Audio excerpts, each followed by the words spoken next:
Entonces, ta anthropina, lo humano, podemos traducirlo. Bien. El proceso, dicho así en pocas palabras, porque no pretendo, digamos, meterme mucho en él, es: yo soy un individuo, ¿cómo intento equilibrarme con todo lo que cabe equilibrarse? Es decir, con las leyes, ¿no?, de las cosas que me rodean. ¿Cómo conozco esas leyes? Por ejemplo, el entorno.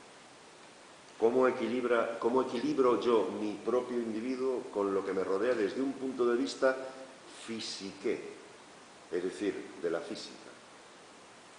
La búsqueda de ese equilibrio hizo nacer la ciencia en Grecia. Hizo nacer a individuos que pretendieron entender cuál era la posición de un ser humano en el contexto de las leyes físicas, de entender cómo funcionaba el mar, cómo funcionaba el movimiento de lo que ellos consideraban errantes, que es lo que significa la palabra planeta, como sabéis, planetes, errante. ¿Son errantes o no son errantes? La idea era que si uno descubría las leyes físicas, entendería mejor no solo el mundo en el que vivía, sino su posición en ese mundo. Otros pensaron, en general, esto era una cosa que se daba en todos los ámbitos, que el equilibrio no era solo con las leyes naturales, sino con las leyes, digamos, de los seres humanos que viven con nosotros. Es decir, el afán por equilibrarse con los que viven con uno en una ciudad. Y ese es el origen de la política. Y para los griegos antiguos, los que estaban en esta línea de buscar un equilibrio entre su individualidad y su entorno, surgió un concepto, una palabra, a la que llamaron libertad. Es decir, la libertad es el resultado de ese equilibrio, del equilibrio de mi yo subjetivo, que ahora sí era posible, no en la fase de Homero, con el entorno en el que me muevo, no solo desde un punto de vista físico, sino desde un punto de vista político, es decir, de la gente que vive en la polis conmigo. Para un griego, por decirlo gráficamente, el que yo ahora mismo os dijera a vosotros, no me apetece seguir, me voy. Eso no es un acto de libertad, es un acto de pura y simple individualidad. Atenta contra la libertad porque desequilibra el contexto en el que estamos. Por eso decía yo que para los griegos la libertad, y para mí, es un proceso. Porque es que no cesa nunca. Ese equilibrio es un proceso que te obliga a reflexionar permanentemente. El equilibrio entre yo mismo y lo que me rodea, sea lo que sea este curso, o sea que yo no puedo pasar por allí, por la carretera esa, comiendo pipas y tirar el plástico al agua. Eso no es un acto de libertad, es un acto de pura individualidad, de puro individualismo, que quiebra el equilibrio que supone la libertad. Ese es el punto de vista de la antigua Grecia. Supongo que si uno ve así las cosas y entiende que además de eso es el ser humano lo que está en el centro, entiende como una cosa bastante natural que la culminación de este proceso en el ámbito político fuera la democracia. No, que se suponía que era, digamos, no se suponía, estaban convencidos que era justamente la expresión máxima de ese equilibrio, ¿no?, de los individuos con su polis, es decir, con el entorno en el que vivían desde el punto de vista social, ¿no? Bien, pues este es el esquema en el que empieza a abandonarse el héroe y a aparecer el ciudadano, ¿no?, con la aparición de esta gente que empieza a plantearse cómo se puede entender el mundo sin atender a los dioses, sin tener a los dioses presentes, sin acudir a ellos para nada. Algunos, cuando intentaban explicar el mundo solo desde ese punto de vista, pues hicieron cosas o llegaron a explicaciones bastante pintorescas vistas desde hoy, pero que son absolutamente maravillosas, justamente por lo que os estoy diciendo, ¿no? Esa nueva forma de pensar, no basada ni en la religión, ni la religión en el sentido de tener en cuenta a los dioses, ni en escudarse en los dioses, ni en eso que llamábamos esta mañana con dos intervenciones psíquicas, estaba basada en una nueva palabra, logos. Y intentaba abandonar una palabra que a partir de entonces se consideró ligada al mundo de los héroes, mitos, el mito, en el sentido de que era fundamental intentar buscar explicaciones lógicas y no míticas. Esa era la base del pensamiento humanístico, ¿no? El descubrimiento de la individualidad llevó a la gente, a los griegos, a aceptar su responsabilidad individual y colectiva prescindiendo de los dioses. Ni como escudos, ni como excusas, ni como nada, ¿no? Y entonces, en ese contexto, apareció la palabra clave. La palabra que define, digamos, realmente a estos hombres, ¿no? La palabra es physis, o sea, F-Y-S-I-S, physis. A estos primeros hombres que pensaban de esta manera, Aristóteles les llamó físicos. No les llamó filósofos ni intelectuales, les llamó físicos, no por casualidad. Nosotros, en términos generales, les llamamos filósofos, o sea, o los presocráticos, que son fundamentalmente con los que comienzan esta línea de pensamiento. Claro, la fisis no solo externa, la física, lo que nos rodea, cómo funciona el mundo, también la fisis interna, cómo funciono yo, cómo puedo colocarme yo en medio del mundo en el que vivo. Bien, pues estos nuevos conceptos son la base del humanismo desde mi punto de vista. El primero lo acabo de decir, fisis. ¿Qué es la fisis? Intento explicarlo así muy brevemente. Los físicos, es decir, estos primeros hombres que empiezan a plantearse que la explicación lógica de las cosas empieza por conocer su fisis, la mejor manera de traducir fisis, creo yo, es naturaleza. La fisis de algo es su naturaleza. ¿Y qué es su naturaleza? ¿Qué es su fisis? Pues en un contexto en el que las cosas cambian completamente y en el que ese cambio, ¿no?, de las cosas se entiende como una generación, todo está generándose constantemente, la fisis es todo aquello que se genera ante nuestros ojos. La naturaleza, el cosmos, el orden del universo, pero fundamentalmente es aquello que las cosas realmente son, independientemente de la apariencia y de los cambios. La fisis es aquello que permanece a través de los cambios. Es decir, si Heráclito ponía el fuego como ejemplo, es decir, si yo quemo una madera, su aspecto es muy distinto, pero su fisis sigue siendo la misma, aunque yo no la vea. Lo importante es que yo sepa, yo intente conocer lo que una cosa es, independientemente de los cambios que enmascaran lo que es. Ese era el reto. Por eso, la siguiente palabra que aparece en este contexto es otra de las palabras maravillosas del griego, la aletheia. Aletheia, la verdad. Aletheia, Alicia. Alicia en español significa la verdad. Pero nosotros decimos la verdad como si fuera una cosa, digamos, fácil de ver. ¿Qué significa aletheia en griego? Lo que no pasa desapercibido. El verbo lanzano en griego es pasar desapercibido. Aletheia es lo que no pasa desapercibido. Ahora bien, ¿todos los hombres somos capaces de ver la aletheia de las cosas? La aletheia que nos permite conocer su fisis, no. Esto solo es posible para unos pocos. Y esa es la tercera palabra. Esos pocos eran los sophoi, los sabios. Es decir, el sabio es el hombre que es capaz de conocer la verdad de las cosas, que es capaz de darse cuenta de que no le pase desapercibido lo que a los demás le pasa desapercibido, la aletheia. Y por lo tanto es capaz de explicar la fisis. La aletheia es lo que es revelado al hombre a través del estudio y de la razón, no de la religión. Ese es del mito. Ese es el punto clave de este momento, ¿no?, y de este tiempo, ¿no?, de inflexión. Conocer la verdad es un proceso que puede hacer patente, manifiesto, lo que permanece oculto. Pero no todos somos capaces de hacer eso. Los griegos llamaron a los hombres que eran capaces de explicar la fisis de las cosas sophoi, sabios. Claro, el papel que en el mito tienen los dioses y los adivinos lo tienen ahora los sabios, porque el respeto por el sabio es casi reverencial, ¿no?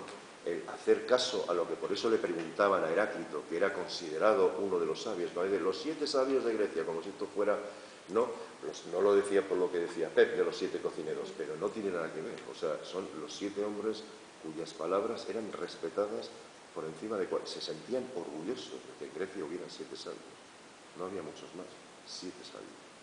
Y ahora vamos a ver algunas de las cosas que escribían esos sabios. El sabio es un hombre que evidentemente no se queda en la diversidad de las cosas o de los fenómenos, sino que además intenta buscar lo que en términos filosóficos se llama el arjé, es decir, el principio que da sentido a todo eso, ¿no? Para Heráclito, por ejemplo, ese arjé era el fuego. Para Tales de Mileto era el agua, ¿no? Intentaban explicar el mundo desde ese punto de vista y no desde otros puntos de vista. Así que esos primeros sabios nacieron, ya os lo decía antes, casi todos ellos, por supuesto en Asia Menor, pero fundamentalmente en las tierras de Mileto y de Éfeso. La verdad es que son dos ciudades, pues uno cuando está en Éfeso puede sentir la misma sensación que yo mismo siento cuando miro hacia allá, ¿no? O sea, es que realmente es una ciudad, un lugar que invita, ¿no? a investigar y a ver el mundo, no sé, o sea, te invita a salir fuera, que esto también es fundamental. Es difícil que en Islandia, ¿no?, la gente esté viendo a ver cómo van las estrellas, porque como salgas de casa te mueres de frío, o sea, sin embargo en Éfeso te puedes estar, pues, como aquí, mirando como en el Mediterráneo, ¿no?, mirando el cielo sin demasiadas dificultades. El primero de estos sabios, según la tradición, fue Tales, nacido en Mileto, ¿no?, en el siglo VII antes de Cristo. Y yo creo que el hecho que asentó su fama entre sus coetáneos fue que predijo un eclipse de sol. Una cosa asombrosa, verdaderamente, ¿no? Y que utilizó no para asustar a nadie, como hacían los egipcios, ¿no?, los sacerdotes de Amón, sino para que no se asustaran, para hacer que luego Protágoras, creo que era, o Anaxágoras, dijera que no os asustéis, que el sol no es un dios, que el sol es un pedrusco encendido, decía, no mayor que el Peloponeso. En eso se equivocaba. Decía que no era mayor que el Peloponeso, pero en realidad era un pedrusco encendido. Esto era, en esa época, decir eso. Decir que el sol es un pedrusco encendido es una cosa asombrosa. O sea, el sol es Apolo, Helios, el carro, el que sale a la vuelta, que es un pedrusco encendido. Que si se pone la luna delante no luce. Que no pasa nada, que no hay que parar el ejército, ni hay que ir a no sé dónde, ni se puede uno embarcar, que no pasa absolutamente nada. Fijaros, lo curioso es que utilizó el conocimiento de este eclipse, Tales de Mileto, para asustar a los ejércitos medos y lidios, ¿no?, los persas y los de Lidia, que estaban a punto de entrar en batalla. Los convenció y los ejércitos se retiraron, y ahora sabemos que el único eclipse de sol en Asia Menor en la época de Tales ocurrió exactamente en el año 585 a.C. Así que es la primera fecha con toda seguridad que conocemos. 585 a.C., un eclipse de sol que Tales prevé y que les mete un susto a los dos ejércitos y consigue que se retiren, porque claro, estos estaban siempre a las puertas de Mileto, a las puertas de Éfeso, los asiáticos, ¿no?, con el afán de los medos y tal, de salir al mar, ¿no?, donde estaban las ciudades griegas, lo mismo que los turcos hoy día, ¿no? Tales también decía que la luz de la luna provenía del hecho de reflejar la luz del sol, que tampoco era una diosa, sino que el sol se reflejaba en la luna y llegaba a la tierra. Y aunque él no pudo hacerlo, pero Anaxágoras, uno de los que siguió esa línea de pensamiento en el siglo V a.C., se fue a Atenas, que por aquella época estaba en esa verdadera edad de oro que yo os decía antes, y se llevó la tradición y el pensamiento de Tales. Explicó las fases de la luna y probablemente explicaba una astronomía que quizá escribiera Tales, hay noticias de eso, pero de la que no se ha conservado absolutamente nada. Si os fijáis en el texto de la página 9-10, transmitido por Platón en el Teeteto, que explica realmente que Tales era o tenía esa imagen del sabio despistado, ¿no? Igual que se dice también de Tales que mientras estudiaba los astros y miraba hacia arriba cayó en un pozo, ¿no?, y que una hermosa y graciosa esclava tracia se burló de que quisiera conocer las cosas del cielo y no advirtiera las que tenía al lado de sus pies. Esto es típico, ¿no? Es la típica crítica, ¿no?, que se hace. La bromita. Claro, una broma de esto, si iba mirando al cielo, esto es probablemente mentira, ¿no? Pero da idea, ¿no?, de lo que la gente común pensaba, ¿no?, de un individuo como tales de Mileto. Anaximandro, que nació un poco después, a finales del siglo VII a.C., escribe cosas increíbles. Otro de estos sabios humanistas. Fijaros el primer texto que tenéis en la página 10. ¿Cómo explica los terremotos? Había una explicación muy fácil, es Poseidón, que abraza la tierra, que va con sus caballos. Dice, Anaximandro dice que la tierra, al disecarse por una excesiva sequedad, o después de la humedad de las lluvias, se abre en grandes hendiduras, por las que penetra desde arriba un viento muy fuerte y constante, que a través de ellas produce un estremecimiento de los propios cimientos de la tierra. Esta es la razón por la que se producen terremotos en tiempo de evaporaciones o de excesivas lluvias.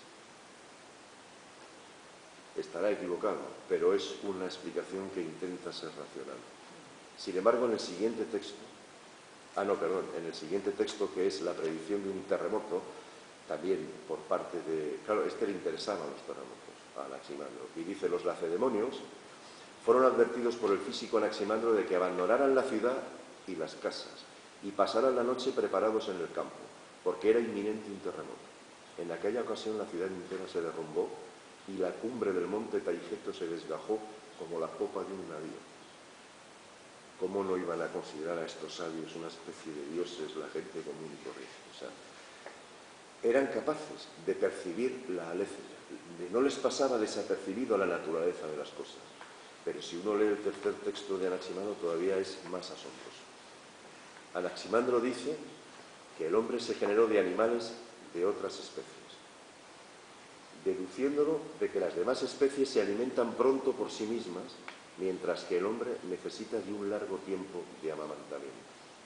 Por ello, si el hombre hubiera sido al principio tal como es ahora, no hubiera sobrevivido.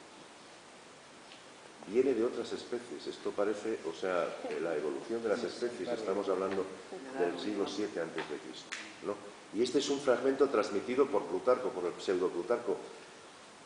Cuando uno lee estas cosas, ¿no?, entiende muy bien aquello que decía Carl Sagan, ¿no?, de cuántos misterios desaparecerían con una tarjeta de lector de la Biblioteca de Alejandría.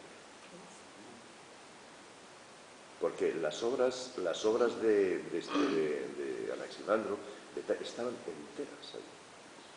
Las obras como las de Aristarco de Samos, en las que hablaba de un sistema heliocéntrico del siglo IV a.C., que era la Tierra la que se movía y no el Sol, que estaban, pero qué difícil es darse cuenta de eso. O sea, ¿cómo se da uno cuenta de que porque todavía nosotros, ayer lo comentábamos, no nos hemos percatado con el lenguaje? Porque ¿por dónde sale el Sol? Pues ya va siendo hora de que nos enteremos de que el Sol no sale.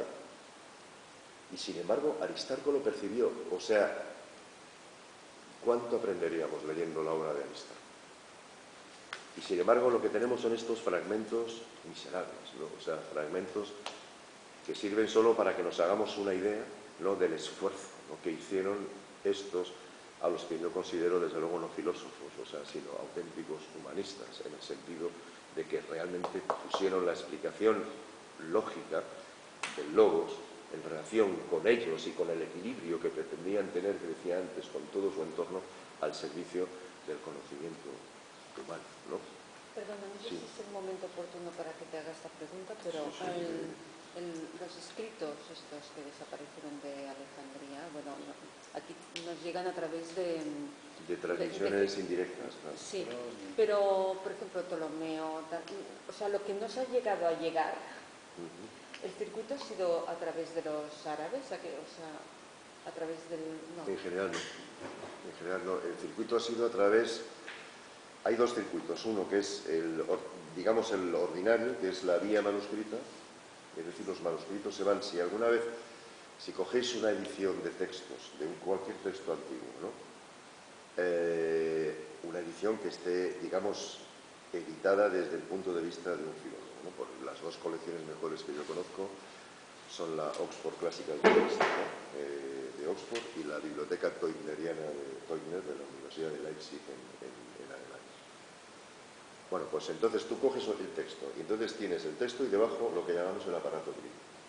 En el aparato crítico tienes la historia de ese texto desde lo primero que conocemos hasta el día de hoy. Y la obligación del filólogo es decir, cada vez que se sale del texto que ha elegido como principal, avisarlo y decir qué otro manuscrito está utilizando, dónde está. Entonces, casi todos los manuscritos vienen por la vía de los manuscritos, en el sentido de libros, vienen por la vía manuscrita y copiados en el 90% de los casos en las abadías religiosas a través del tiempo, en la Edad Media, etc. Y alguno de esos libros es posible que haya pasado por el circuito, digamos, de los árabes, Samarcanda, en fin, etc. Pero la vía viene de la Biblioteca de Alejandría primero, se lo estudia, la Biblioteca de Pérgamo, Focio, Constantinopla, Roma y nosotros. Esa es la vía más o menos. Claro, por esa vía, esto podemos leerlo en la medida en que ha sido transmitido, pues, o por Plutarco, o por ejemplo, lo de los terremotos transmitido por Cicerón en su obra sobre la vida. Cada vez que aparece un papiro con una obra de estas, comprobamos que está bien citado. Es decir, que cuando Cicerón dice que éste escribió en tal cosa, si aparece un papiro resulta que está tal cosa. Y esto, por ejemplo, Platón, que citaba de memoria, no sé cómo, lo que hace en la cabeza, pues cuando aparecen papiros con obras que están citadas por él, pues efectivamente vemos que tiene razón. O sea, y cuando cita la Ilíada, desde luego, es fácil de comprobar. Esa es la vía de los manuscritos. La otra vía es la de los papiros, la que comentábamos el otro día. Pero, por ejemplo, la obra de Ptolomeo. La obra de Ptolomeo, bueno, él dio coordenadas a su mapa mundi, ¿no? Pero, claro, y se supone que hizo sus mapas, se supone. Pero en realidad a nosotros nos han llegado las coordenadas, pregunto cómo, y los mapas la gente los interpretó a partir del siglo XV, las proyecciones, pero los epiciclos. Pero las coordenadas, que ya es mucho material, ¿no?, sobre las cuales luego se trabajaron, yo pensaba que habían llegado a través de los árabes y que la obra, por ejemplo... Yo no lo sé exactamente en el caso de Ptolomeo, no lo sé, pero lo dudo. No lo sé, pero lo dudo. No quiere decir que no sea posible, o sea, no lo sé. Pero vamos, eso lo podemos... Porque cuando hablas de Constantinopla ya hablas de un mundo... Sí, sí, efectivamente. Lo que pasa es que hablo del mundo bizantino, fundamentalmente. Sí, ¿no? Pero bueno... Mundo bizantino. Sí, luego, de Bizancio, sí. O sea, el mundo árabe, por ejemplo, todo lo que es álgebra y tal, dicen que estaba basado en los textos griegos. Sí, pero en eso los griegos, Pitágoras, por ejemplo. Exacto. Pero Pitágoras se tomaba el asunto de una manera casi mística, y casi religiosa. Es decir, yo no me imagino a Pitágoras como un matemático. Yo me lo imagino como un chamán, prácticamente. Es decir, aparte pensaba, por ejemplo, que el dodecaedro no había que enseñárselo a nadie. Y que había que pensar en los números, no enseñarlos. Era cabalístico, ¿no? No, y además hacía cosas muy raras, como por ejemplo poner un muro, ¿no?, y a sus alumnos los ponía al otro lado del muro y en un año no le veían. Luego le daba por comer solo alimentos que guardaba en la pezuña de un buey. Y no comía carne. Y hablaba, pues como otros tantos, Empédocles, ¿no?, que también vive en Sicilia, y que decía que desafiaba los vientos y que le importaba un pepino el Etna y se subía encima del Etna y se ponía y se lo comió el Etna, ¿no? O sea, y murió allí. Es decir, y hablaba de que era capaz de acostarse aquí y amanecer en otro sitio. Es decir, era un tipo que no tenía claro, a mi manera de ver, el lado práctico de las cosas como sí tenían estos, o como sí tenía Demócrito, por ejemplo, ¿no? Y el asunto es que entre esa concepción mística, es decir, literal, misteriosa de los números de Pitágoras, y la concepción práctica de gente como Demócrito, la línea que triunfó fue la de Pitágoras y la de Platón después, que es, digamos, el que continúa por esa vía. Y la ciencia jónica la ciencia jónica, me refiero de esta que estamos hablando, desapareció casi por completo. Los libros de Anaxágoras fueron quemados en Atenas.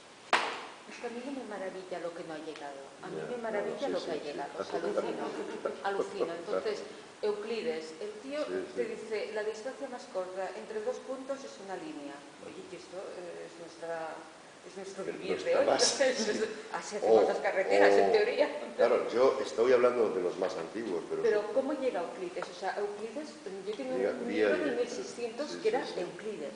Y estaba en griego y en latín. Y en latín, sí, claro, se traducían en latín. Pero entonces, sí, pero claro, antes del 1600 el recorrido es muy largo. Y pues yo digo, físicamente... Habría que coger la edición de el Euclides. conocimiento, pero físicamente. O sea, ¿cómo ha viajado el conocimiento hasta llegar? Yo diría difícilmente.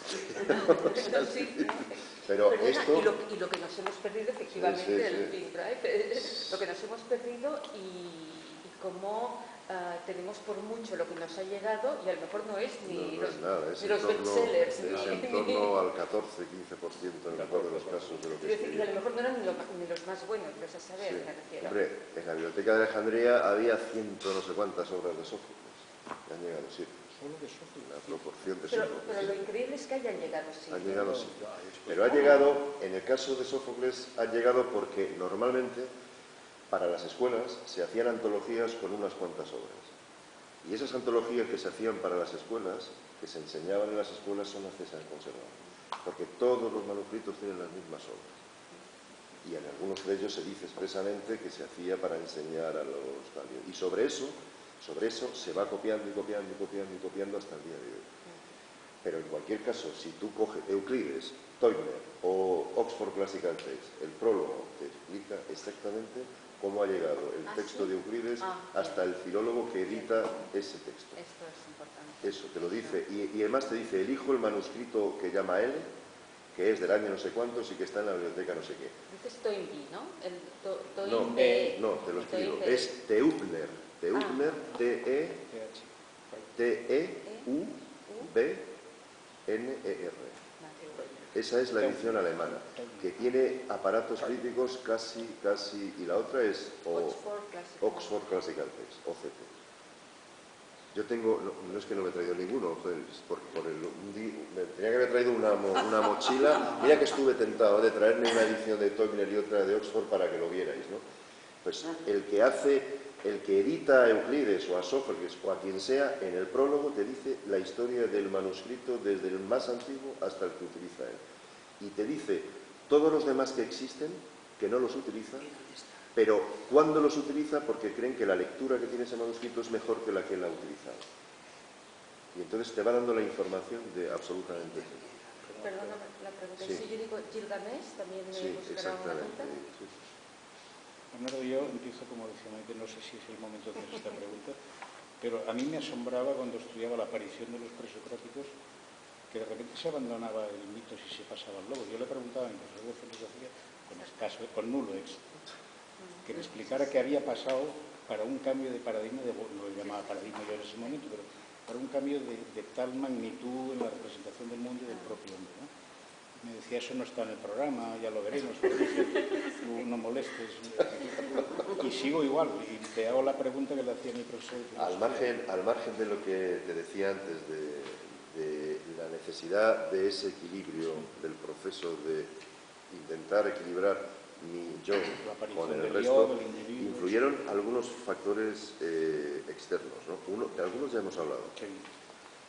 Por ejemplo, la ausencia de libros sagrados, de sacerdotes, que hacía que la libre circulación de las... Pero otro fenómeno que influyó radicalmente fue la colonización. Es decir, los griegos se lanzaron al mar porque necesitaban tierras para plantar trigo, etcétera, pero aparte de plantar trigo, etcétera, se pusieron en contacto con gente que sabía mucho más que ellos. En Egipto, en Mesopotamia, en Fenicia... Y empezaron realmente con un intercambio, o sea, que fue verdaderamente fructífero, ¿no? Y una primera consecuencia de esa colonización fue que aparecieron en las ciudades conflictos sociales, porque las ciudades se hicieron más complejas de lo que habían sido hasta entonces.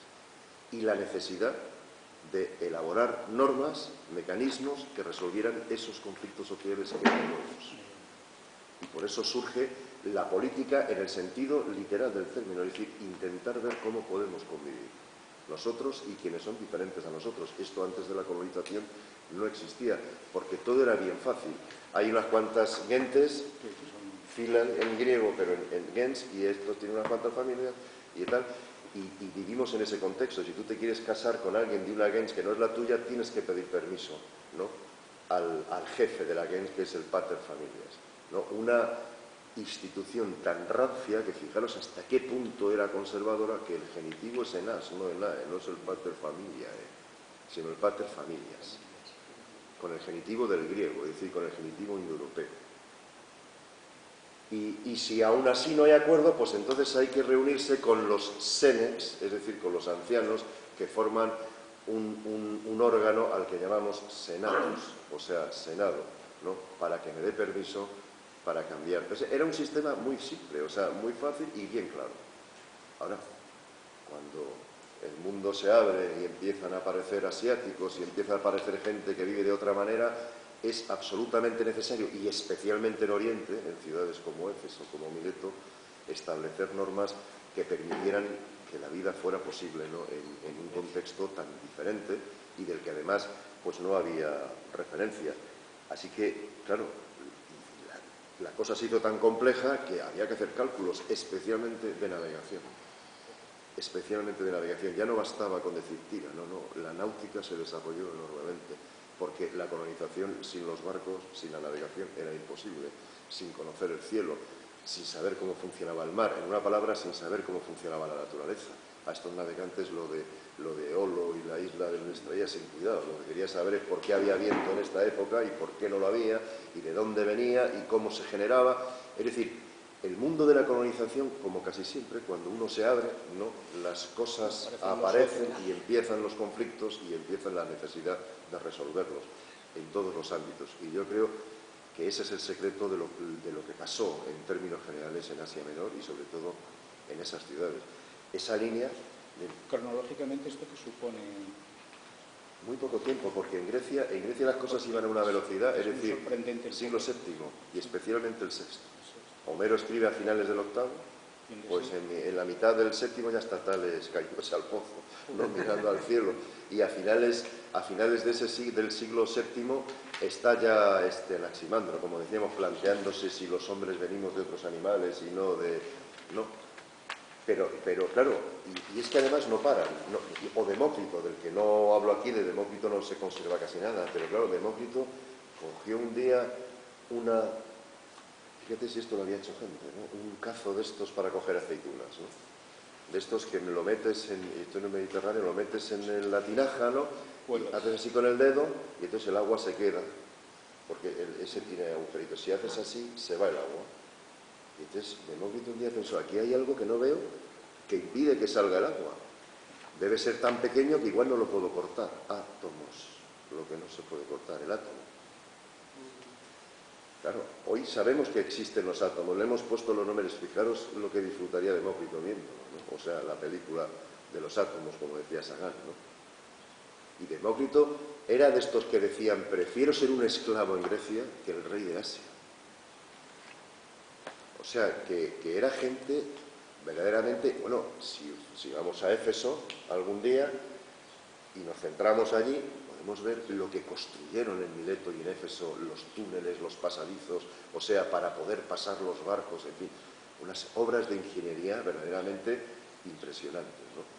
Porque no es solo el especular, el pensar, es decir, y Heráclito, que decía esas cosas de Pantarrey, todo fluye, ¿no?, todo fluye, y eso de nunca te bañarás dos veces en el mismo río, porque aunque el río fuera el mismo, tú habrías cambiado, no el río, tú, ¿no?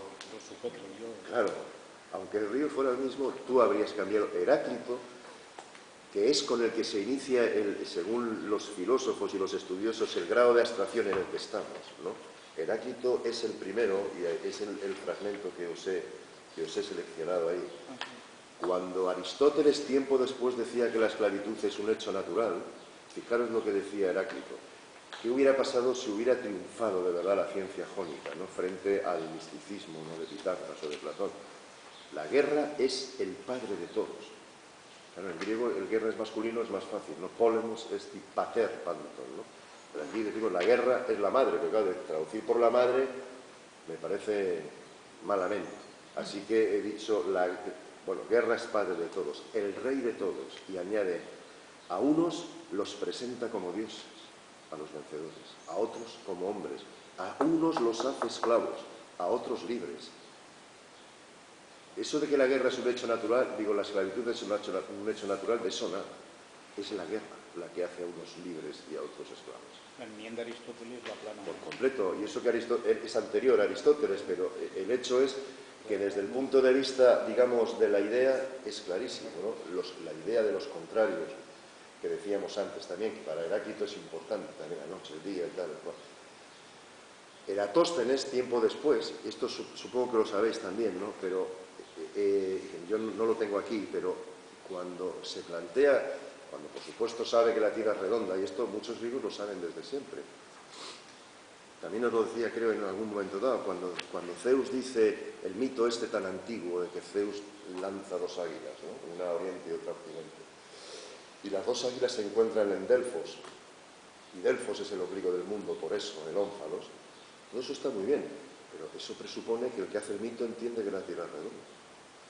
Porque si no, ¿por qué se van a encontrar dos águilas en ningún sitio que salen una para un lado y otra para el lado contrario?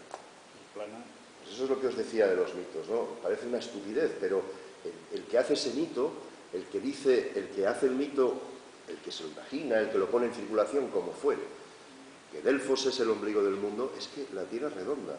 Y Eratóstenes, que fue uno de los directores de la Biblioteca de Alejandría, probablemente al que sus contemporáneos llamaban Beta, porque decían que era el segundo en muchas cosas, Beta, en lugar de Alfa.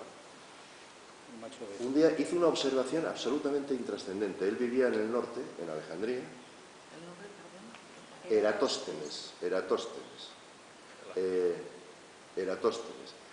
Eratóstenes hizo una observación, ya te digo, absolutamente no parecía tener mayor importancia. El día del solsticio, ¿no? En junio, ¿cómo se llama? El monolito el obelisco, ¿no? Por cierto, obelisco, ¿sabéis lo que quiere decir? No. O sea, el obelisco, sí, el obeliscos es el pinchito, porque los griegos ponían la carne en el obeliscos y lo ponían al fuego.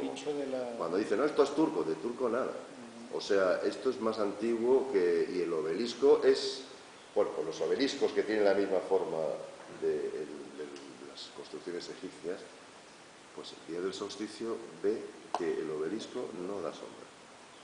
Y piensa, el sol debe estar arriba del todo, una cosa de lo más natural. Al cabo del tiempo, por una serie de razones, tiene que irse a Saís, al sur. Y mira por dónde coincide con que es también la época del solsticio. Entonces observa que la columna de Saís sí da sombra. Y dice, ¿esto cómo es? Como decimos en Andalucía, ¿esto cómo es? O sea, ¿cómo es esto de que aquí no haya sombra arriba en Alejandría y en el sur? Contrata un tío para que mida la distancia en estadios entre Alejandría y Sais, 900 y pico kilómetros, en términos kilómetros. Y entonces coge un papiro y pone aquí una columna y aquí otra columna, en proporción, en escala, y una vez, como si fuera el sol, y pone la cartulina. Y con el plano recto no hay sombra, pero si esto lo curvas, aquí hay sombra y arriba no. La Tierra es redonda. Proyecta el ángulo, como la Tierra redonda tiene 360 grados, y calcula el diámetro de la Tierra redonda con una precisión asombrosa para el siglo III a.C. Estos son los sabios, los humanistas a los que yo me refiero, en un sentido literal, ¿no? Eratóstenes es uno de ellos, pero otros siguieron esa línea después, especialmente Lucrecio, ¿no? El romano, el autor de uno de los libros más asombrosos. Si me permite, para hablar a los griegos lo que los griegos y a los árabes lo que los árabes, has hablado de álgebra. El álgebra son los árabes. No solamente eso, sino que lo crean ellos realmente.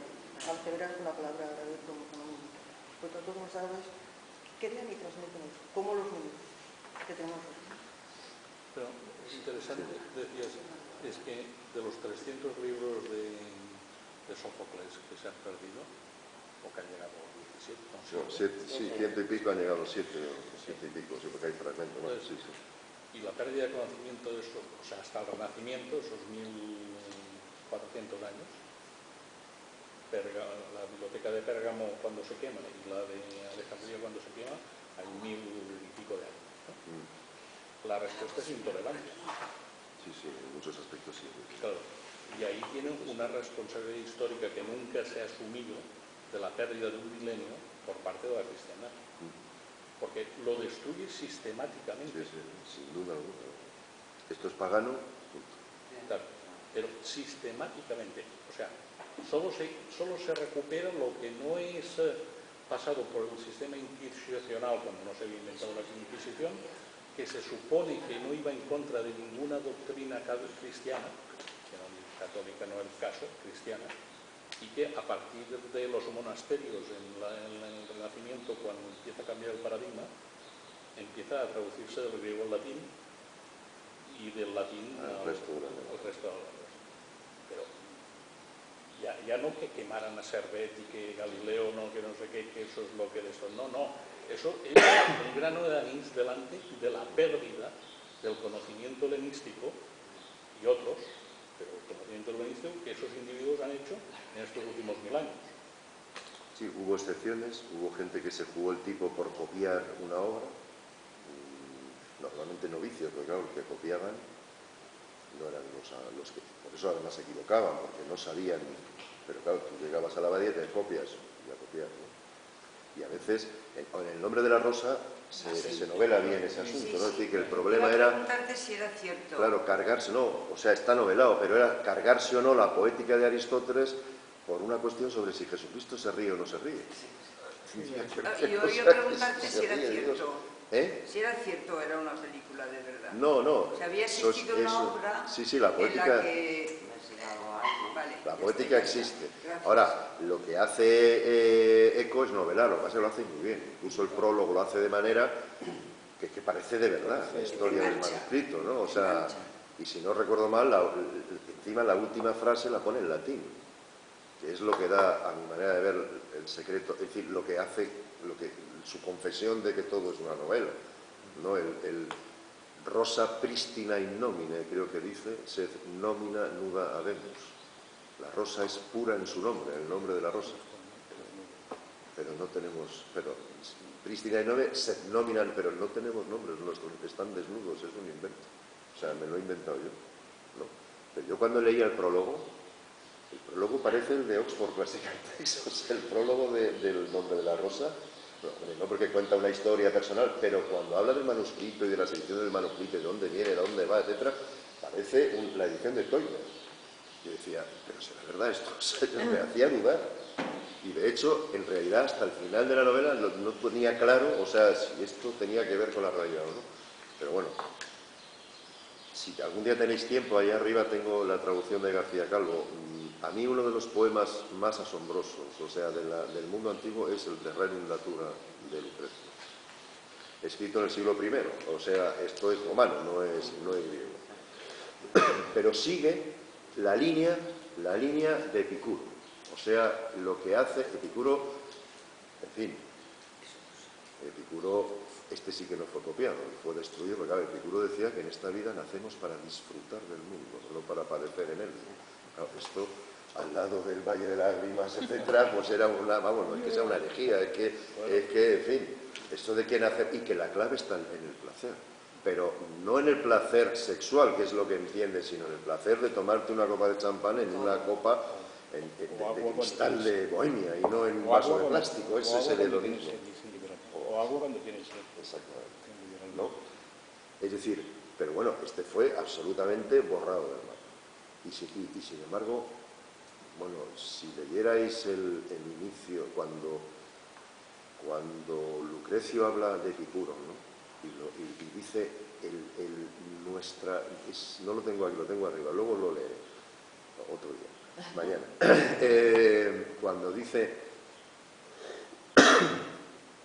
la niebla, la oscuridad, el desconocimiento, el horror deben ser iluminados no por los dioses ni por las luces de las obras de los dioses, sino por el estudio, el conocimiento y la razón, dicho en el siglo I a.C. Esto realmente impresiona, porque es que hay párrafos de Lucrecio que estoy convencido que serían censurados hoy día en la televisión de nuestro país. Para los de Boloña de Serena, no. tema. Bueno, de hecho, una de las razones, yo daba hasta hace 4 años en segundo de Filología Hispánica Lucrecio. Ah, sí. Entonces, yo toda mi vida he ido los jueves a la UNED, ¿no?, para explicar, porque yo en la UNED mi plaza era de latín, no de griego. Y entonces iba fundamentalmente por traducir a Lucrecio con mis alumnos. Y desde luego he ido viendo cómo realmente se quedaban asombrados con lo que dice. Pero el criterio de la universidad es que Lucrecio es muy difícil, hay que quitar. Hay que poner una antología de textos, una cosita así fresquita, ¿no?, como decíamos el otro día.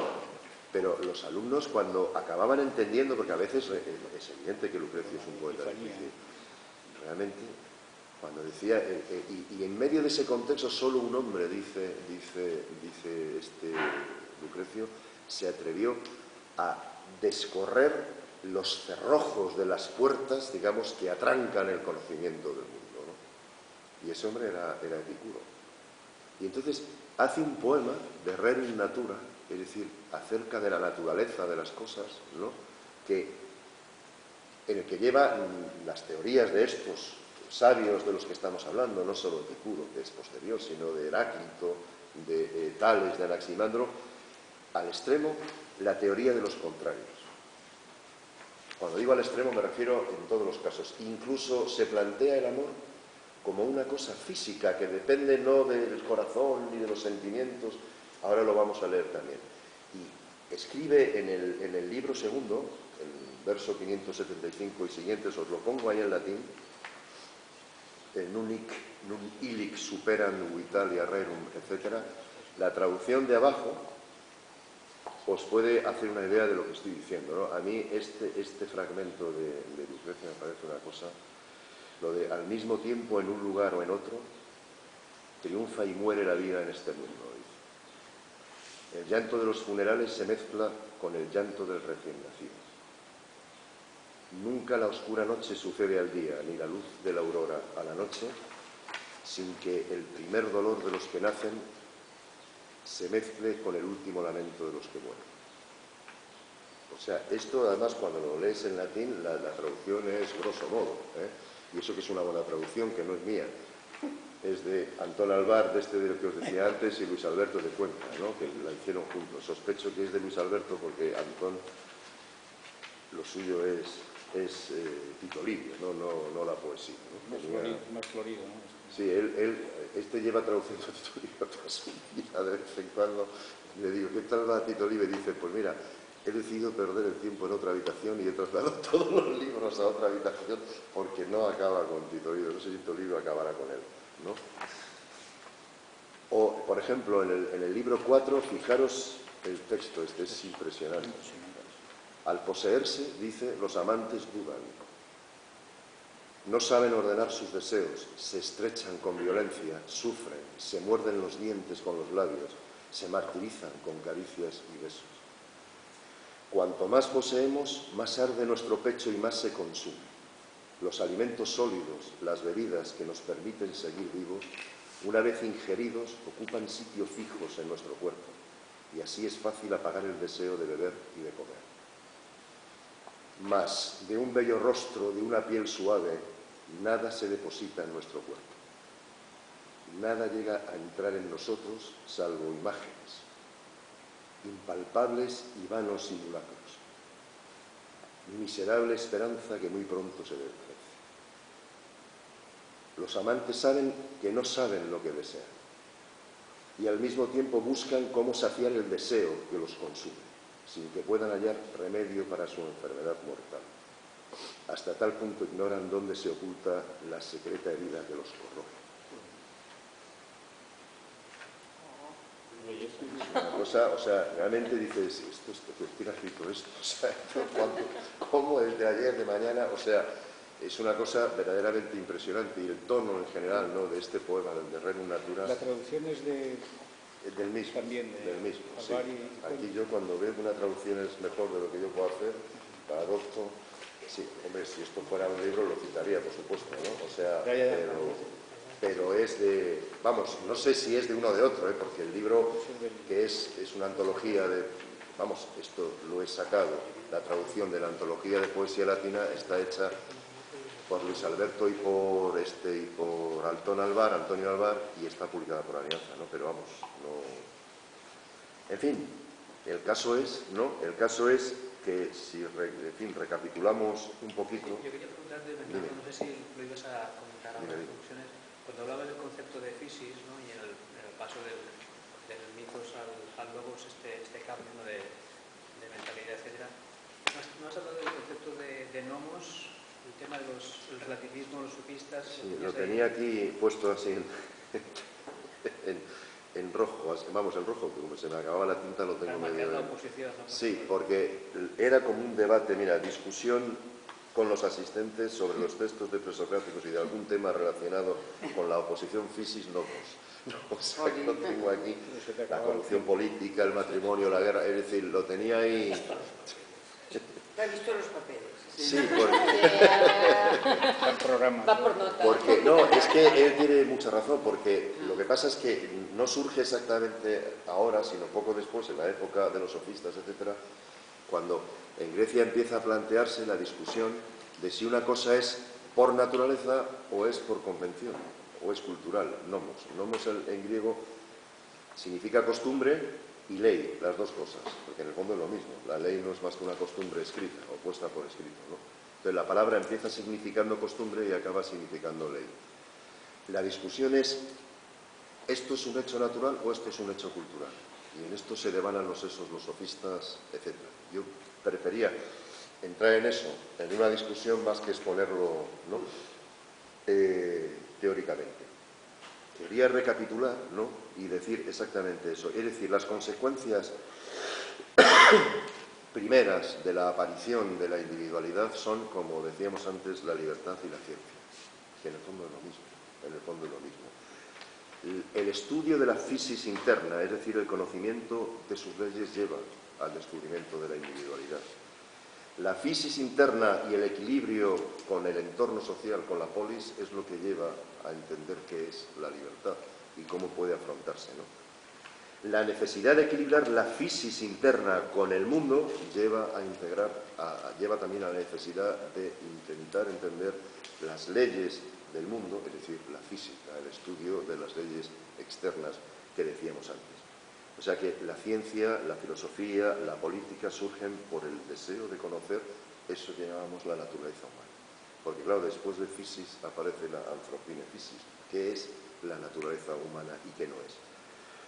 En los albores, y luego una cosa que me parece fundamental y que la voy a leer porque quiero decir lo que dije en el artículo ese, de una manera completamente novedosa aparece la necesidad de transmitir de una manera sistemática lo que los sabios, los nuevos hombres, han llamado fisis y aletheia.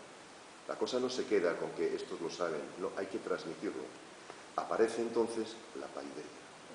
La paideia, uno de los baluartes más extraordinarios del humanismo. La paideia es la educación de los niños, ¿no? La educación de los niños.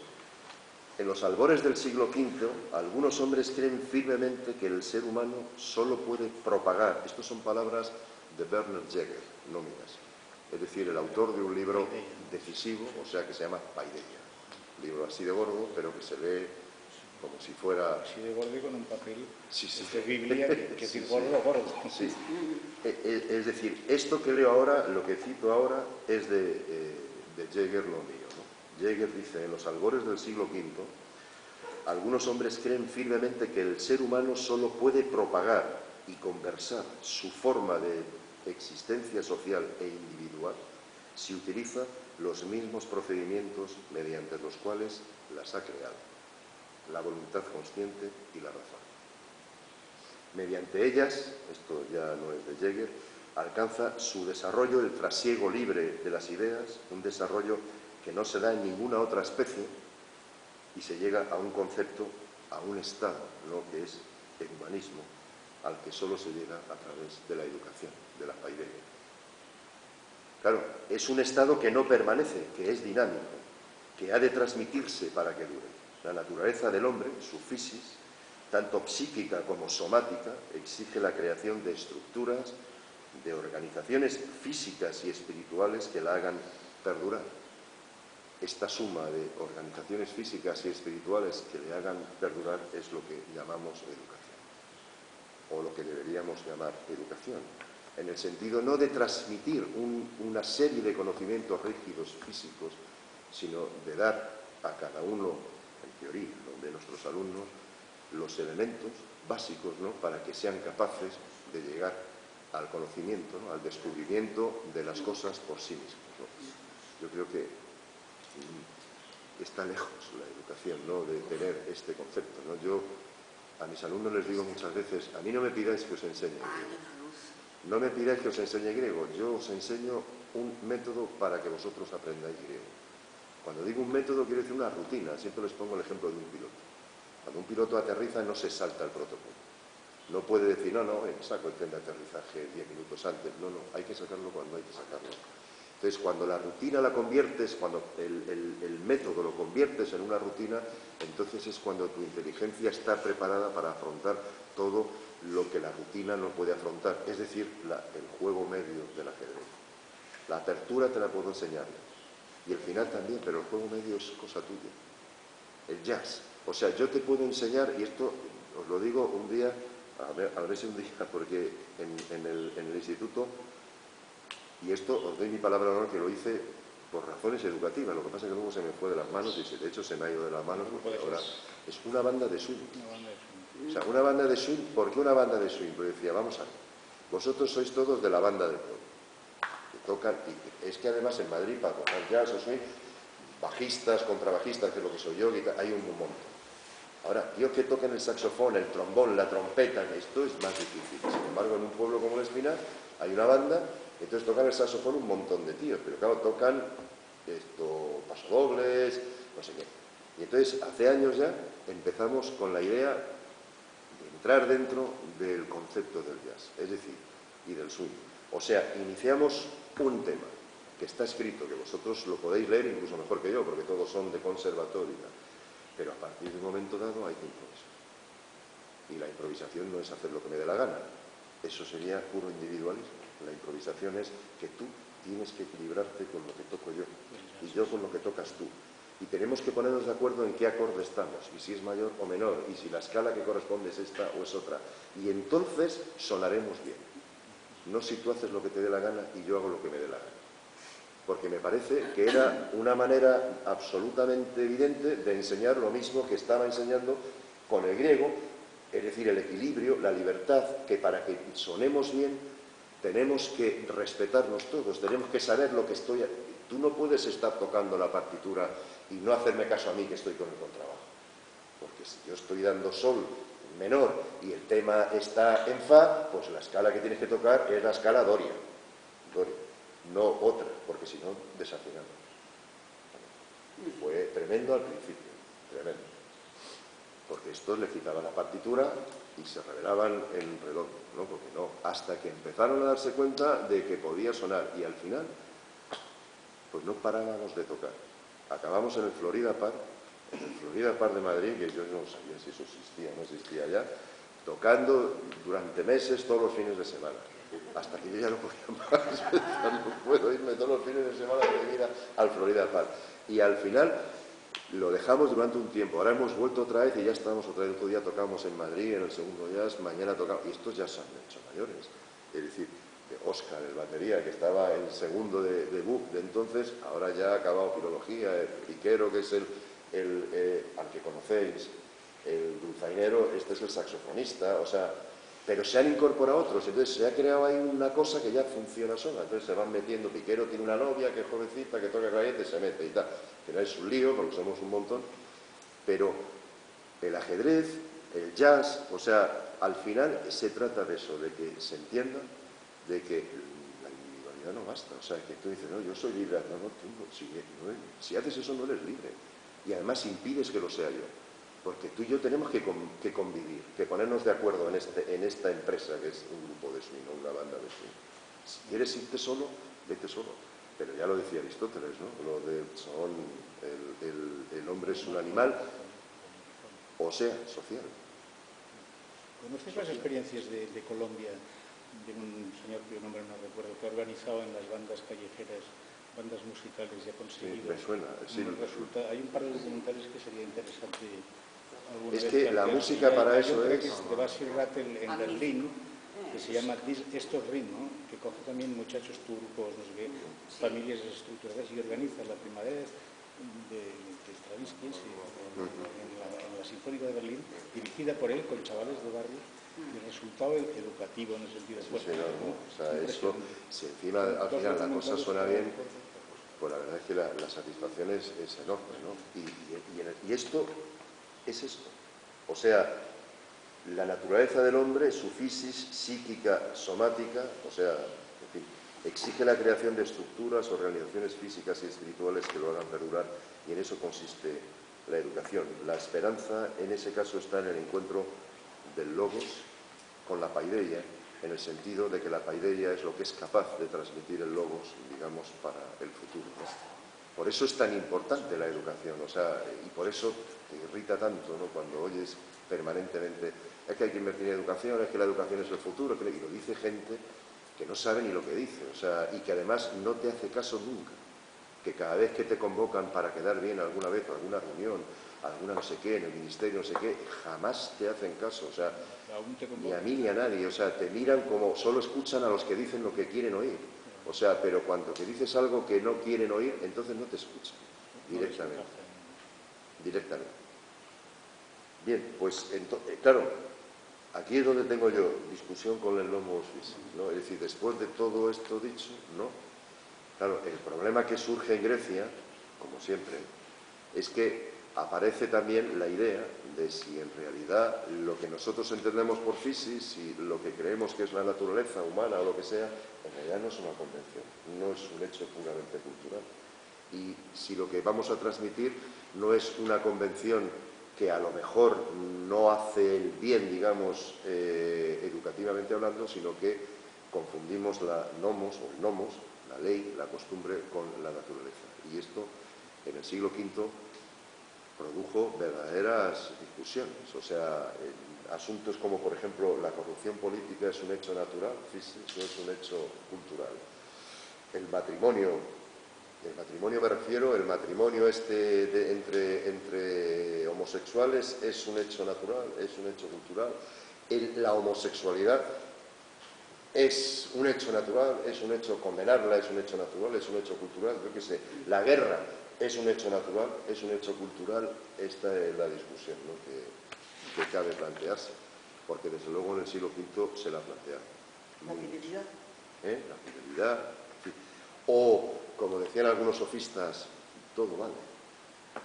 No hay por qué avergonzarse de nada. O sea, porque esto es peligrosísimo, claro, es peligrosísimo. Nosotros ahora hemos descubierto una nueva diosa que nos sirve de coartada permanentemente, que es la libertad de expresión, ¿no? En nombre de la libertad de expresión se dicen auténticas barbaridades, ¿no? Y además no se te ocurra decir, oye, esto, porque automáticamente te llaman fascista, no sé qué, no sé cuántos, porque yo tengo libertad de expresión. Libertad de expresión, una de las tres bases de la democracia ateniense, lo que los atenienses llamaban la parresía, o sea, la libertad de palabra. Pero la libertad en el sentido que yo decía antes, o sea, la libertad de equilibrio. O es que si yo me pongo aquí a insultar a cualquiera, o sea, gratuitamente estoy haciendo un acto de libertad. O estoy rompiendo justamente el equilibrio del que hablábamos antes, que hace, ¿no?, que seamos todos libres. Esa es la cuestión, ¿no? Esa es la cuestión. Y por eso yo decía antes, ¿no?, que la libertad es un proceso, que la libertad no se gana nunca, o sea, que la libertad, como decía Dodge, nunca est, sino ad est, sino que está al lado, pero nunca está, ¿no? O sea, está adest y a veces está abest. O sea, en latín el verbo sum a veces está al lado, a veces está lejos. Bueno, se va. Pero no forma parte de un estado, sino que forma parte de un proceso permanente que nos obliga a reflexionar sobre todo lo habido y por haber, y sobre cuál es nuestra posición en el mundo, ¿no? Y nuestra posición en nuestra ciudad, o en nuestro país, o en nuestra familia, o en nuestro trabajo, o en nuestra empresa, y cuál es nuestra relación con nosotros, con nuestros hijos, con nuestros alumnos, con nuestros amigos, con nuestros etcétera, etcétera, etcétera. Y yo creo que al final, yo lo he dicho, lo digo muchas veces, la libertad, una vez me acuerdo hace años en el Teatro del Epidauro, que la gente subía, bajaba por los no sé qué en el autobús, que luego cogí y lo comenté en alto, no pude evitarlo. Y les dije una cosa que yo pienso realmente, ser civilizado, digamos, es incómodo. Es mucho más cómodo tirar las cosas al suelo con una papelera. Y entonces es mucho más cómodo subir arriba de la grada por las gradas y no por la escalera. Pero si lo sigues haciendo, tus hijos no verán el Teatro de Epidauro. Y el Teatro de Epidauro no se lo ha cargado el tiempo, te lo vas a cargar tú y las hordas de bárbaros como tú, que subís y bajáis por las gradas porque es más cómodo, porque según entras es más cómodo subir por ahí que andar un poco a donde está la escalera. Y porque si te quieres comportar civilizadamente tienes que hacer un esfuerzo. Y si no, pues no hay manera de civilizarse ni de nada, ¿no? A raíz de esto, ya que me conoces hace tiempo, a mí se me ha ocurrido, y creo que algo se ha avanzado por aquí, lo que pasa es que no ha llegado muy lejos. En su día se hizo la Declaración Universal de los Derechos Humanos. Levantad la voz, por favor. Sí. Que en su día se hizo la Declaración Universal de los Derechos Humanos y era absolutamente necesario, y ahí está, y genial. Observad que ha dicho humanos, no del hombre. Humanos. Literalmente. Sin embargo, no nos hemos atrevido todavía a la Declaración Universal de los Deberes. Es decir, hay algo ahí para mí incompleto, que lo digo respecto de esto que acabas de decir. Es decir, habrá un momento que entre todos tendremos que ponernos de acuerdo en derechos, pero también en deberes. Claro. Porque si no, resulta que los derechos no van a ningún sitio porque nadie sabe el límite de los deberes o se compromete tal vez. Y hay una declaración bajo el amparo de la UNESCO que se hizo en Valencia, justamente, con Mayor Zaragoza y también con un premio Nobel de Sudáfrica, y también estaba Darío Fo, bueno, una serie de personajes. Y hay un redactado que aparentemente se presentó a la ONU, pero supongo que lo tiene en el último cajón, que no, de los deberes. Hoy por hoy no está para la labor. De los deberes. Exacto. Y ahí es algo que hace tiempo que me da vueltas de recuperarlo y impulsarlo de alguna forma, no sé, pero que creo que en su día era el momento de los derechos humanos y ahora tal vez empieza a ser el momento de los deberes, ¿no? Porque siempre, yo creo que siempre lo hemos tenido ahí, ¿no? Lo de los derechos, en realidad, el equilibrio entre los derechos y los deberes es de lo que estamos hablando. Una cosa a colación de lo que está diciendo Jordi, sí. Que hablando de los deberes, muchas veces escucho en el telediario de parte del PP, de parte del PSOE, de Izquierda Unida, de Coalición Canaria, sea quien sea, están siempre hablando de irresponsabilidad. Entonces, me gustaría que dijeras algo sobre eso. Irresponsabilidad. Sí, se han comportado irresponsablemente. Es que yo ¿cuál es creo la que perspectiva de la irresponsabilidad? Habla mucho de la responsabilidad y de la verdad. Permanentemente. De la garicella. De la austeridad y de la... Pobrecitos. Yo quisiera tener algo que agarrarme algunas veces, porque algunas veces es que no sabes qué hacer, a quién creer, a qué clase de persona tienes delante. Yo sinceramente,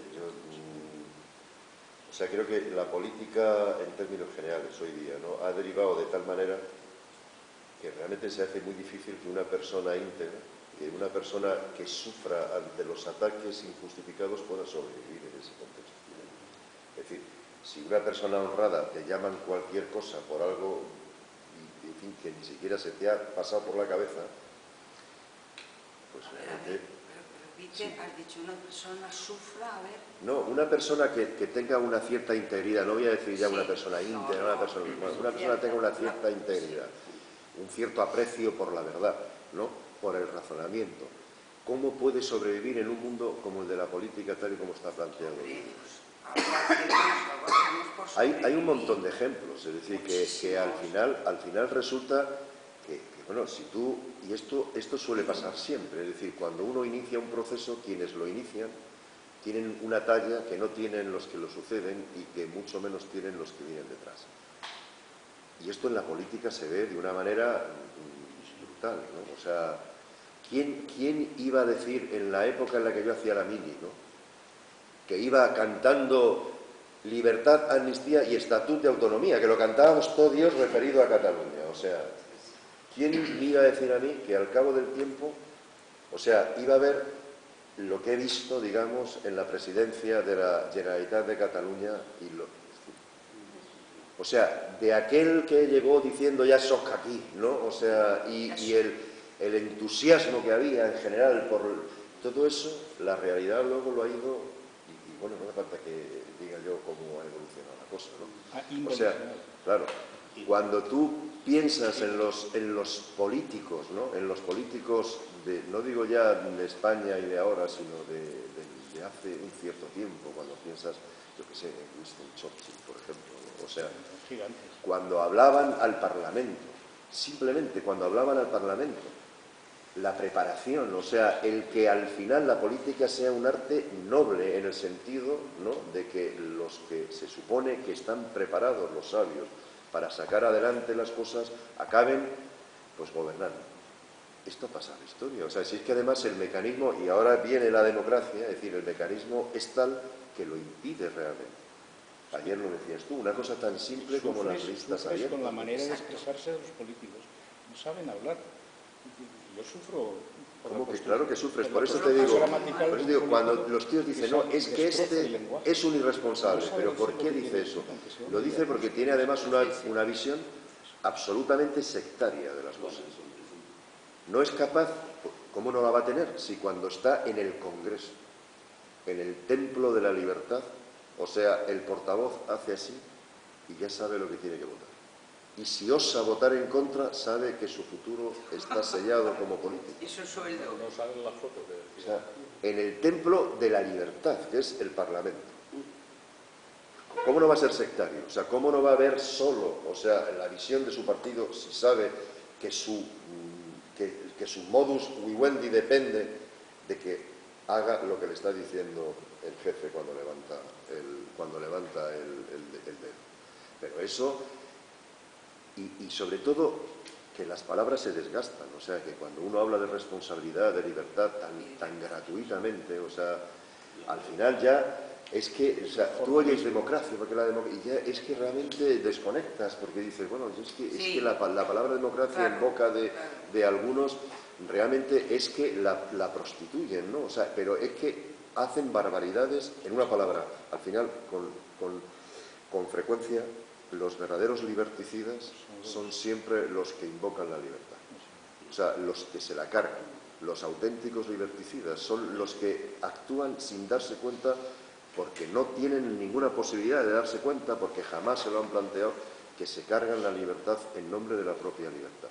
¿Qué piensan del resultado del referéndum suizo en el cual rechazaron disminuir 2 semanas de vacaciones? Sí, lo leí. Pero claro, en Suiza hacen referenda cada 2 por 3, o sea...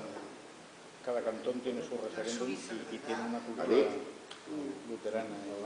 No, yo entiendo, sinceramente lo digo, o sea, que un mes de vacaciones, pues a lo mejor no hace falta más vacaciones, es decir, que no sé, la verdad es que no sé muy bien qué decir, pero si a mí me preguntaran si quiero más vacaciones, probablemente diría que no.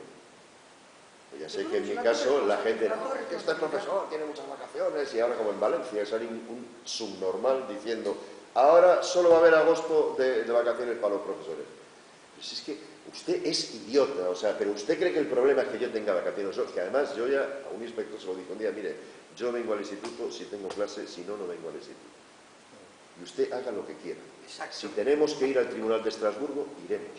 Pero yo vengo a dar clase, es que yo soy profesor, yo no soy guardés ni soy otra cosa. Si hubiera querido serlo, pues lo sería, como podría ser farero, cosa que estuve en tris de ser, ¿no?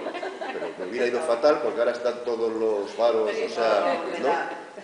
Pero yo no vengo aquí a cuidar niños, o sea, cuídelos usted o sus padres, yo no, yo vengo a enseñar griego. Ahora, eso sí, si un tío cuando se pone en la mesa, me pone el pie encima de la mesa, le diré, baja el pie, eso no tiene nada que ver con el griego, pero no me lo legisle. No me diga que eso es una cuestión actitudinal que yo tengo que controlar con estrategias de actitud, que es que me la sopla, se lo dije con estas palabras, que yo le digo quita el pie y lo quita. O sea, que no tengo ningún problema con ningún alumno, que jamás he echado a nadie de clase, que no he puesto una amonestación en mi vida. O sea, que llego al instituto con corbata, o sea, para poner 500 millas de entrada, o sea, entre ellos y yo.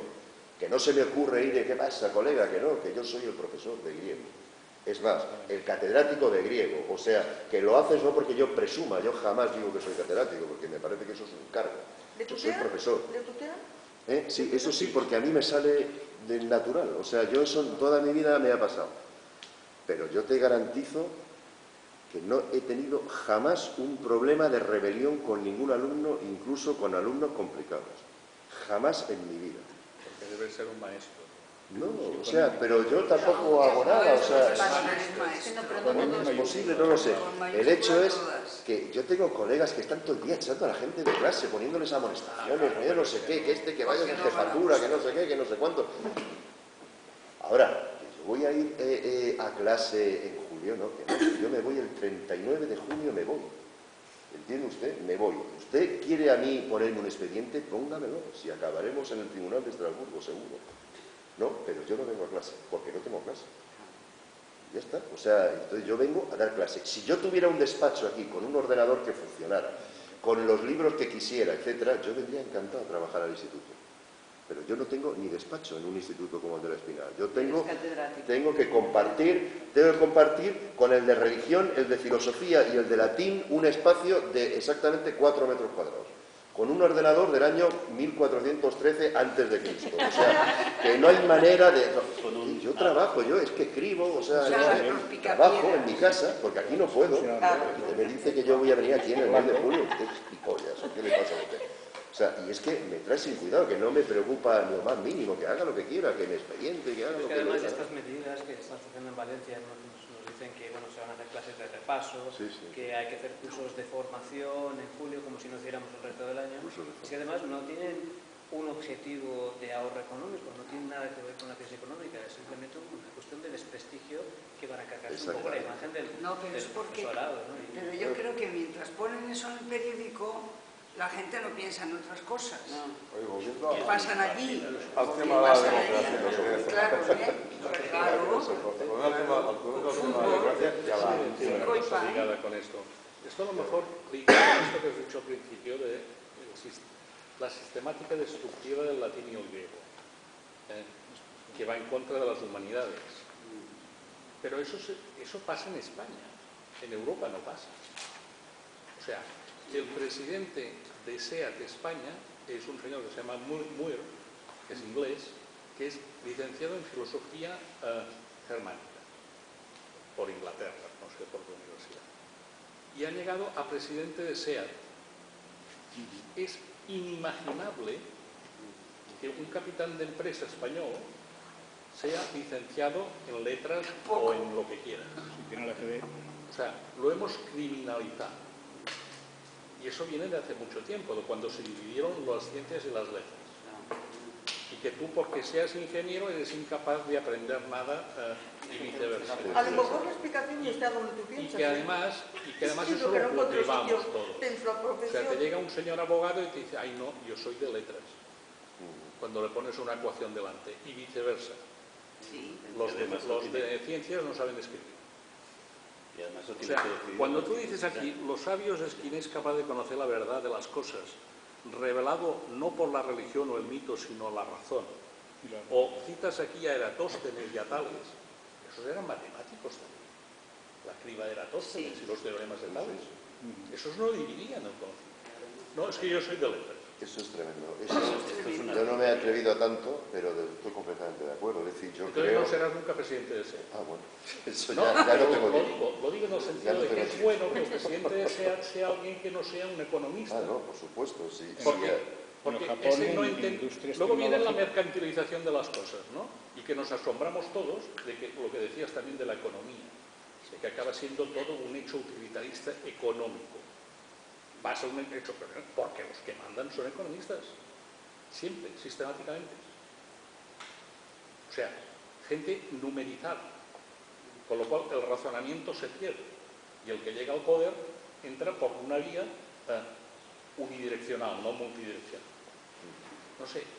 Esto lo explica bien el Jordi Llobet. Que mandan los economistas. Sí, claro, evidentemente.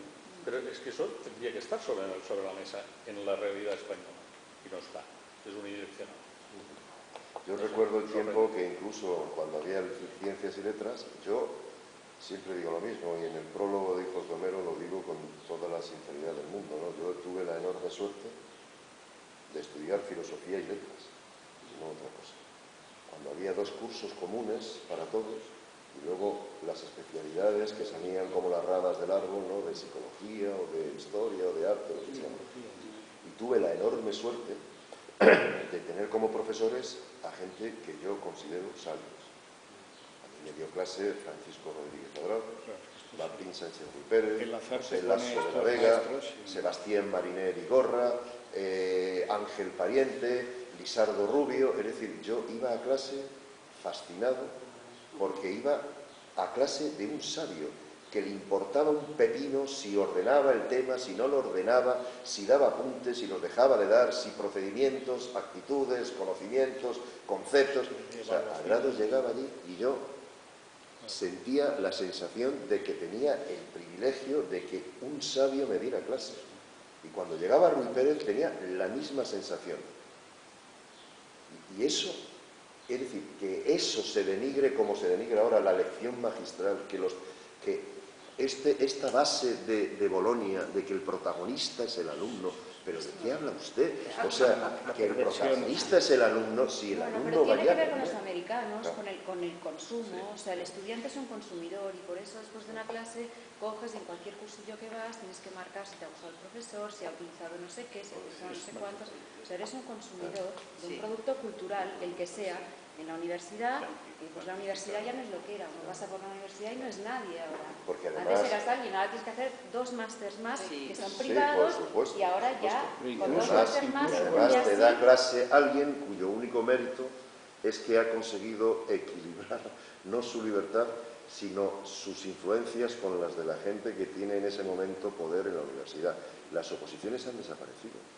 O sea, lo que hay es un compadreo, o sea, en el cual es imposible que nadie que no esté previsto ocupe una plaza. Y eso en nombre de la LRU, la Ley de Reforma Universitaria, que desde luego santificó a los que rebuznaban, digamos, en su puesto por el solo hecho de que llevaban más años que otros. Y para siempre. Pero ahora es igual, ahora es peor. Ahora es peor, porque antes, en una oposición en la universidad, siempre que había la posibilidad de que el favorito se equivocara, porque era tremendo. O sea, en una oposición de instituto, la que hice yo, o sea, es decir, era agotadora, pero agotadora. Era primer día, sin diccionario, un texto así. Segundo día, Homero con comentario fonético y morfológico. Tercer día, teatro con comentario métrico. Cuarto día, Demóstenes, que en su puñetera vida había traducido, en mi vida había traducido yo Demóstenes, me cae un pedazo de texto de Demóstenes, así, ¿no? Con comentario sintáctico. Y cuando ya no podían más, decían, ahora el tema, 132 temas, una bola. Una bola. Ahora, yo os doy mi palabra de honor, yo fui presidente de un tribunal de oposiciones hace 3 años o 4 años. Y yo, o sea, yo estuve en un tris de buscar ayuda de un colega o una colega de tris. O sea, porque no os podéis imaginar el atrevimiento de quienes se presentan a esas oposiciones. Un ejemplo. Entra uno, ¿no? Y dice, como decía Aristóteles, in medio virtus. Buenos días. Como decía yo le dije, mire usted, Aristóteles hablaba griego, no latín. dudo mucho que Aristóteles tuviera ni siquiera la más remota noción de que el latín exista. O sea, y en cualquier caso, si hubiera dicho eso, lo hubiera dicho in medio virtus, no virtus. O sea, que váyase usted a hacer puñetas, de verdad. O sea, eso no lo dije. Pero, no, yo me callé, pero le hice crash, y ya se acabó. O sea, una chica venía y decía, en las bacanales, Eurípides, y yo decía, señorita, Eurípides en sus vacantes, y tal, para ver si captaba que no era bacanales, sino bacanales. No hubo manera, o sea, ponían bacanales y los bacanales. O sea, yo decía, estos...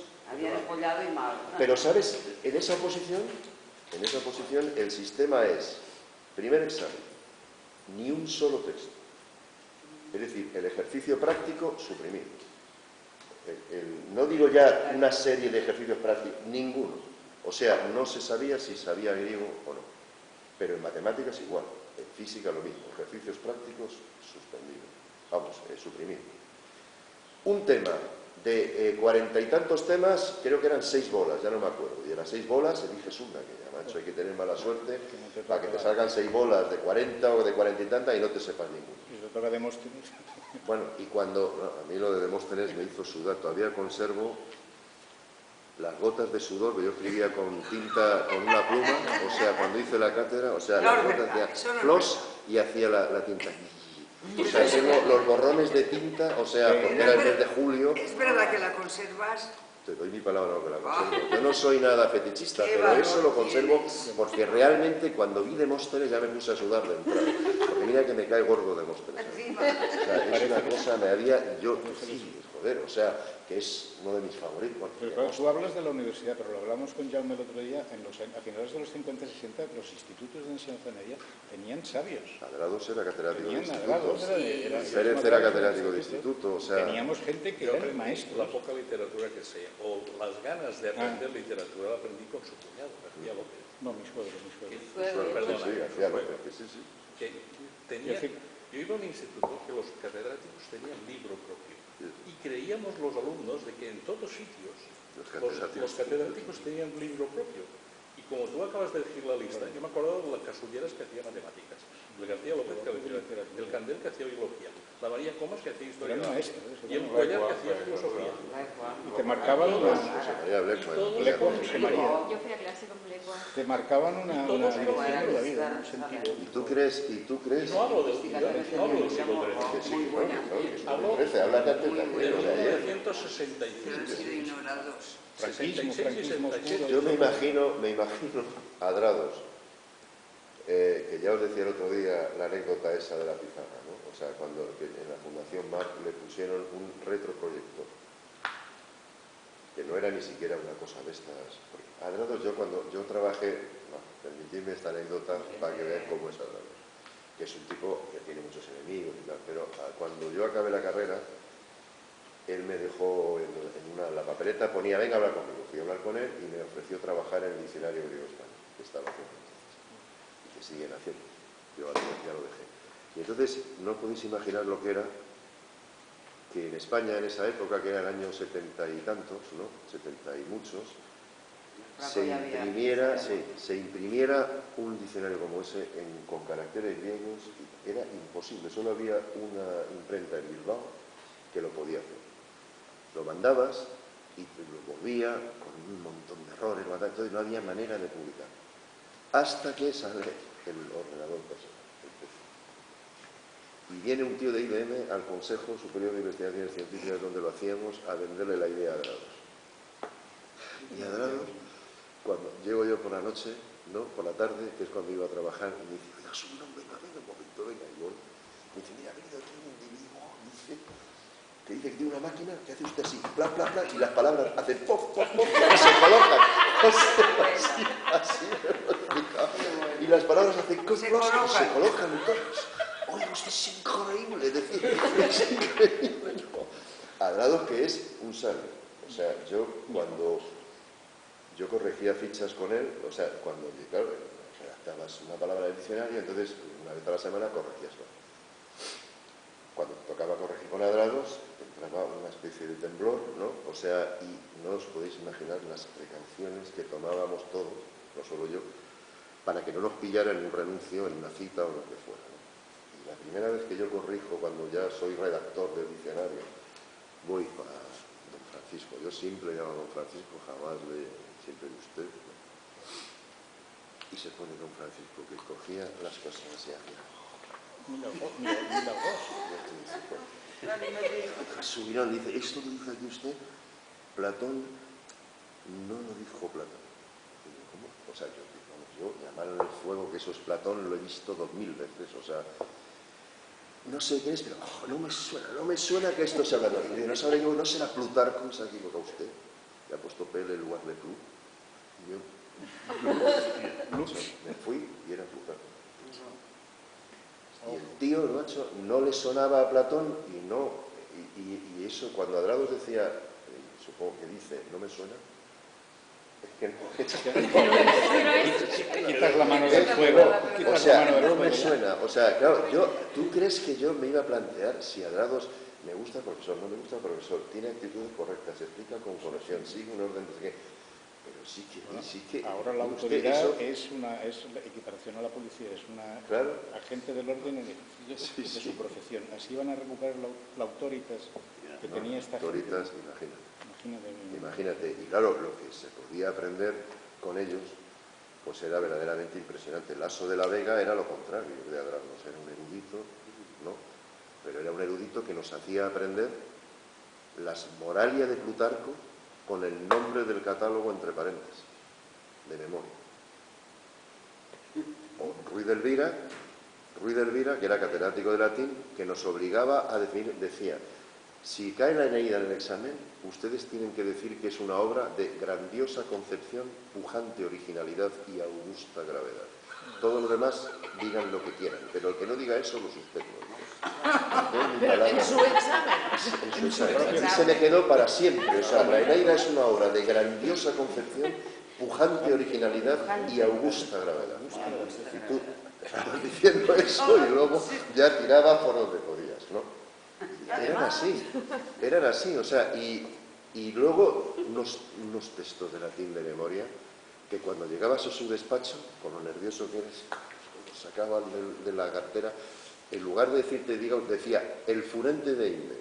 Y el furente de Inde, tú empezabas, furente de Inde Antonio Simulco Lépido, entonces tirabas ras, y el hecho es que al final te aprendías de memoria, pues como hacía Sliman, o sea, los textos, ¿no?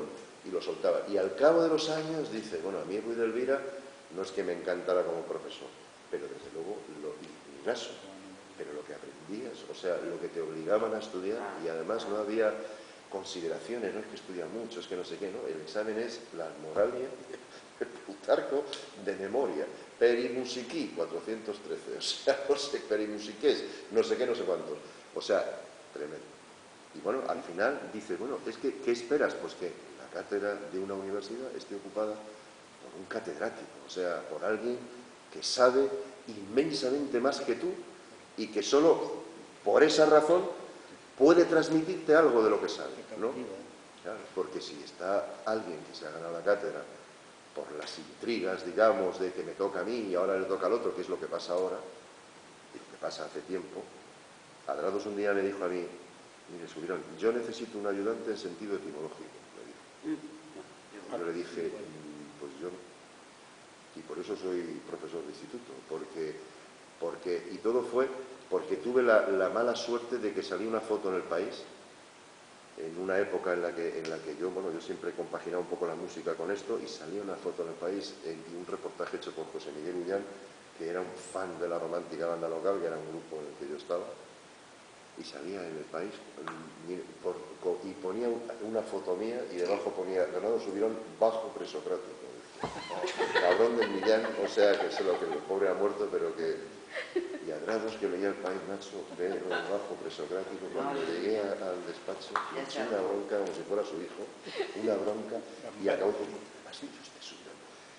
La ciencia es incompatible con las mujeres y con la música. Literalmente, o sea, yo lo de la música lo entendí, lo de las mujeres también me pregunto a qué venía, o sea, era un ser completamente inofensivo, o sea, es incompatible con las mujeres y la música, me dijo. Yo necesito un ayudante en sentido etimológico. Me dijo así literalmente. Pues no me tendrá a mí. Ahora, si pasamos de la anécdota a una reflexión más general, y el libro ese que yo decía que contesta al Llobet, que se llama El intelectual melancólico, un panfleto, de Jordi Gracia, que les recomiendo su lectura, a pesar que es muy doloroso, porque es una crítica a nosotros, si somos todavía una entidad que puede ser colectiva, que digamos que comulgamos más o menos con ese sentimiento de pérdida de lo que fue una cierta educación, y estamos asistiendo al hundimiento del imperio pedagógico occidental. Y yo como director y fundador de la pedagogía soy buena parte de la responsabilidad de eso, porque yo en un momento de mi juventud creí que se podía transformar la educación por unas vías democráticas. Punto aparte. ¿Qué salida le ves a esto? Porque es que yo, cuando pienso en eso, a lo mejor tiene razón este señor y somos unos melancólicos, estamos anclados en un pasado que es imposible revivirlo en formas institucionales que se puedan generalizar de una manera democrática y que nos impongan. Yo prefiero no pensarlo. Mira, el otro día... No, yo prefiero que lo pienses. El otro día hice... Yo creo que, de alguna manera te contesto, el otro día hice una llamada que yo creí que no haría en mi vida, ¿no? Llamé a la Dirección Provincial del Ministerio de Educación, vamos, no del Ministerio de Educación, a la Consejería de Educación, que ahora, en lugar de decidir en Madrid, deciden en Valladolid. Oye, algo hemos ganado. Es decir, ahora es un tipo de Valladolid el que tiene un poder, macho, absoluto. Y dice, o sea, ahora hay que ir a Valladolid. Bueno, pues vayamos a Valladolid, imagínate. Y le dije, oiga, mire, yo soy profesor desde tal año, llevo tantos años cotizados, ¿cuándo me puedo jubilar? Y curiosamente me dijo, pues mire usted se puede jubilar en abril del curso que viene. O sea, yo me puedo jubilar en abril del año que viene. ¿Estás pensando hacerlo? Porque has cotizado suficiente para tu Sí, porque pensión. yo llevo no sé cuántos años cotizando, 30 y muchos, y entonces, como ya voy siendo un ancianito, ¿no? Pues resulta que yo tengo 58 años, que son muchos años, ¿no? Y aunque ya sé que algunos me han dicho que no es aparente y tal, yo lo agradezco, y la verdad es que no tengo la más mínima conciencia de vejez ni de nada, aunque eso no quiere decir que no sea consciente de los años que tengo, pues entonces quiere decir que en abril, o sea, ya mismo, cumplo 59. O sea que cuando digo que tengo 58, quiere decir que tengo 58 hasta el día 24 de abril, que es lo que le dije ayer a Susana cuando me lo preguntó. Es decir, que en abril del año que viene cumplo 60. Entonces, tal y como está la ley ahora, con 60 años y 30 no sé cuántos, creo que son 33 o 34 ahora 34 años. Cotizados, pues te puedes jubilar. Tu respuesta me va con la próxima. Claro. Entonces, la respuesta es que yo, sinceramente, lo que estoy pensando muy seriamente es jubilarme. Pero te bajas en la próxima. Sí, bueno, pero me queda la pensión máxima, o sea que voy a ganar menos de lo que gano, evidentemente. No, o sea, yo es que me jubilo legalmente, no es anticipado. No, porque los funcionarios cuando cumplen 60 años a día de hoy, si han cotizado 34, el año 35 no adelanta nada para la pensión. Te agradezco la respuesta biográfica, pero yo te hacía una sociológica. Ya, bien. Entonces, o sea, esto quiere decir que yo sinceramente no soy muy pesimista. Supongo que la historia da bandazos y que en algún momento dado, yo creo que alguna vez digo yo, en el Ministerio de Educación o en lo que sea, es posible